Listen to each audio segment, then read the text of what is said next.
So అట్లాగే యూనివర్సిటీస్కి సంబంధించి executive కమిటీస్ని strengthen చేయాలి, వాటిని ఫార్ములేట్ చేయాలని చెప్పాము. ఈ మధ్యకాలంలో కాకతీయ యూనివర్సిటీలో కమిటీని వేశారు. అదే రకంగా మిగతా 13 యూనివర్సిటీలో కూడా వేయాలి అని చెప్పేసి మేము రిక్వెస్ట్ చేయడం జరిగింది.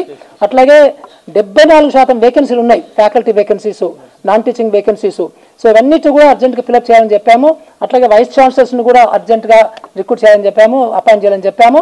సో ముఖ్యమంత్రి గారు చాలా సానుకూలంగా దాన్ని వర్తించి, అంటే ఆల్రెడీ ఇప్పటికీ మనకి సర్చ్ కమిటీస్ వేశారు, సో ఇమ్మీడియట్గా మేము కంప్లీట్ చేస్తామని చెప్పారు. అట్లాగే ఈ ఎగ్జిక్యూటివ్ కమిటీస్ని కూడా, ఎందుకంటే అవి హైయెస్ట్ అకాడమిక్ బాడీస్, అవి అకాడమిక్ సంబంధించినటువంటి ఎలాంటి పాలసీ డెసిషన్ తీసుకోవాలన్నా కానీ ఈ ఎగ్జిక్యూటివ్ కమిటీస్ తీసుకుంటాయి.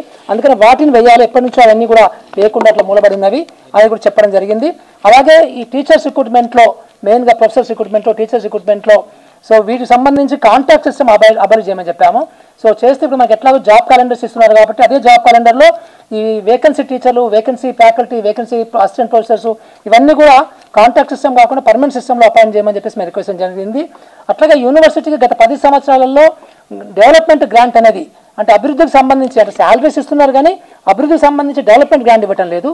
సో గత 10 సంవత్సరాల్లో కేసీఆర్ ప్రభుత్వము యూనివర్సిటీని సర్వనాశనం చేసినవి, డెవలప్మెంట్ గ్రాంట్ ఇవ్వకుండా. సో అది ఇవ్వాలి కంపల్సరీ అని చెప్పేసి మేము చెప్పడం జరిగింది. సో దానికి ఒప్పుకున్నారు. అలాగే ఈ గెస్ట్ ఫ్యాకల్టీ, కాంట్రాక్ట్ టీచర్ సంబంధించి మనకు సుప్రీంకోర్టు జడ్జిమెంట్ ఒకటి ఉంది.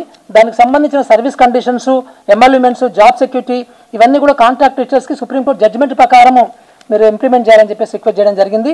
దానివల్ల ఈ గెస్ట్ టీచర్లు, కాంట్రాక్ట్ టీచర్లు అందరూ కూడా సాటిస్ఫై అయ్యి ఎడ్యుకేషన్ ఇంప్రూవ్ కావడానికి అవకాశం ఉంటుందనే ఉద్దేశంతో మేము రిక్వెస్ట్ చేయడం జరిగింది. సో అట్లాగే మనకి ఎడ్యుకేషన్ కమిషన్ ఒకటి అర్జెంటుగా వేయాల్సిన అవసరం ఉంది. ఎందుకంటే కాంప్రహెన్సివ్ పాలసీ చేయాలన్నా కానీ, సో డే టు డే వచ్చినటువంటి, సో ఎప్పటికప్పుడు ప్రాబ్లమ్స్ వస్తున్న వాటి అన్నిటికి సంబంధించి ఒక స్ట్రాంగ్గా ఒక ఎడ్యుకేషన్ కమిషన్ ఉండగలిగితే, ఒక ఎమినెంట్ ఎడ్యుకేషన్స్తోని అది ఫామ్ చేయగలిగితే, సో మనకి చక్కని మంచి ఒక ఎడ్యుకేషన్ పాలసీ బయటకు రావడానికి అవకాశం ఉంటుంది. ఇంప్లిమెంటేషన్లో కూడా గవర్నమెంట్కి తోడవుతుందనే ఉద్దేశంతో మేము చెప్పాము. సో చివరిగా మేము ముఖ్యమంత్రి గారు కంపల్సరీ 15 రోజులకు ఒకసారి సో ఎడ్యుకేషన్కి సంబంధించినటువంటి అంశాలని కలెక్టర్స్తో రివ్యూ చేయాలని చెప్పాము. ఎందుకంటే జనరల్గా కలెక్టర్స్ ముఖ్యమంత్రి గారు ఏం చెప్తే అదే చేయడానికి ఎక్కువ అనుకూలంగా ఉంటారు వాళ్ళు. సో ఆ ఎజెండా అనేది ముఖ్యమంత్రి గారి ఎజెండాలో ఉంటేనే కలెక్టర్స్ ఎజెండా ఉంటుంది కాబట్టి సో అది రిక్వెస్ట్ చేశాము. సో ముఖ్యమంత్రి గారు చాలా సానుకూలంగా దానికి సంబంధించి మనకి చెప్పడం జరిగింది. అట్లాగే డిప్యూటీ సీఎం గారు, సీఎం గారు సో ఎలాంటి ఎడ్యుకేషన్ సంబంధించి ఎలాంటి రిఫార్మ్స్ తీసుకుంటున్నారంటే మాకు చెప్పడం జరిగింది.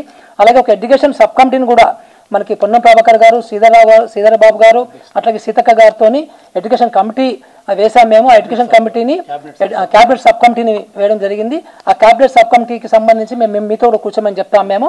సో వాళ్ళతో కూర్చొని ఇంకా డీటెయిల్గా మీరు వర్కౌట్ చేయండి అని చెప్పారు. అలాగే ఈ అంశాలకు సంబంధించి డీటెయిల్గా ఒక పాలసీ డాక్యుమెంట్ తయారు చేయమని చెప్పేసి మమ్మల్ని రిక్వెస్ట్ చేయడం జరిగింది. సో అది తయారు చేసి మేము అతి తొందరలో ప్రభుత్వానికి ఇస్తాము.